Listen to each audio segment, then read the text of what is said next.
Now, it's not about, some isolated school incident.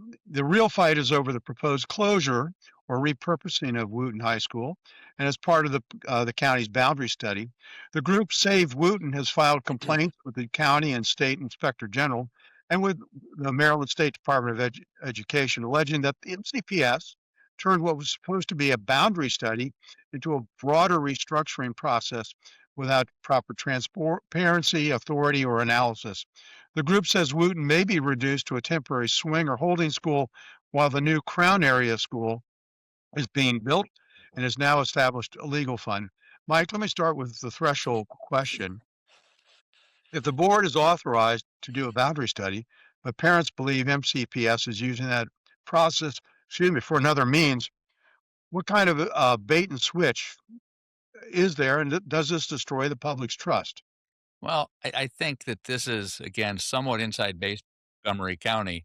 I, um, I think part of the frustration for boundary studies and people thinking that they're meaningless is because a lot of times they have been that, especially in the down county communities. There has really been very little redrawing of the boundary lines in the down county clusters. I think most of the impact you've really seen have been primarily in the up county communities, which typically have not been that politically savvy or even that's established to be able to combat them. And so I think the fact that you're doing a boundary study and there are implications that they could actually be real is a very unusual concept for many in the down county clusters. And so I think that's part of it because they just have never had to deal with the realities of one of them before.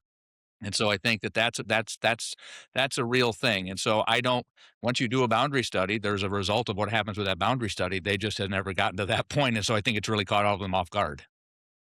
So, isn't this also a case where we see that parents suddenly realize that decisions are not being made by elective officials? I mean, we do have an elected school board. They're being made by the bureaucracy. And isn't this a case study of bureaucratic overreach where parents are told one thing, the process evolves into something much bigger, and suddenly they realize their school's, on the chopping block. What happens when the school system stops treating parents as stakeholders and sees them as obstacles? Mark.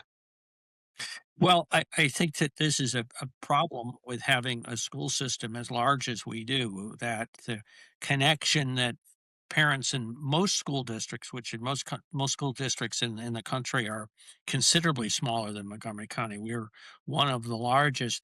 Um, there's a reason why education typically is local, and where the connection between parents and their school district is much closer than we have in Montgomery County, where basically our district covers over 1 million people. So, Mike, Wooten was once considered an award-winning school. Now it's, allegedly a moldy oldie and need of replenishment. So, is it right for the neighborhood just to close its doors when they love it so much? I, I think it's always challenging. We have this happened in the 80s and the early 90s, and this is a very difficult time when you see reductions in student population. There aren't easy answers. Inevitably, we have had this challenge of kind of the boom bust scenario where we can't build schools fast enough or get enough capacity, and then all of a sudden we've reached a plateau and we start to come back down the other side. And then what happens?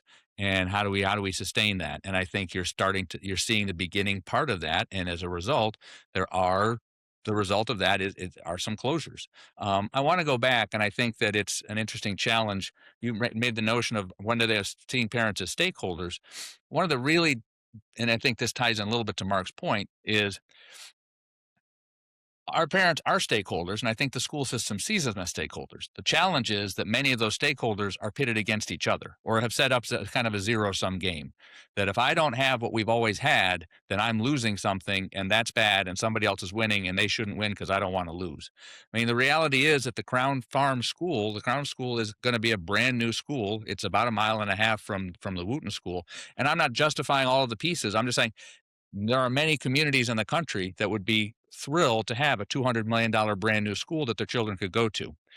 We're in Montgomery County where we have property values, we have a variety of other things that are wrapped up into that. which make this a very challenging conversation. And so when we talk about parents as stakeholders, we've got stakeholders from 160,000 students from very different parts of the county, and those stakeholders represent very different perspectives. And this just happens to be the perspective of the Wootton stakeholders, not necessarily the perspective of other stakeholders that live in the county. Well, it'd be one thing, Mike, if it was billed as a temporary move while Wootton High School was being renovated.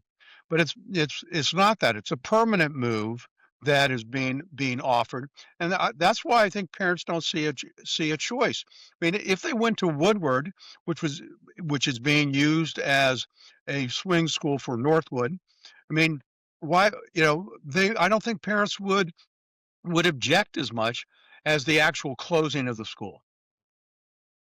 That may very well be the case. The other interesting thing I think is that you also have it's very cyclical.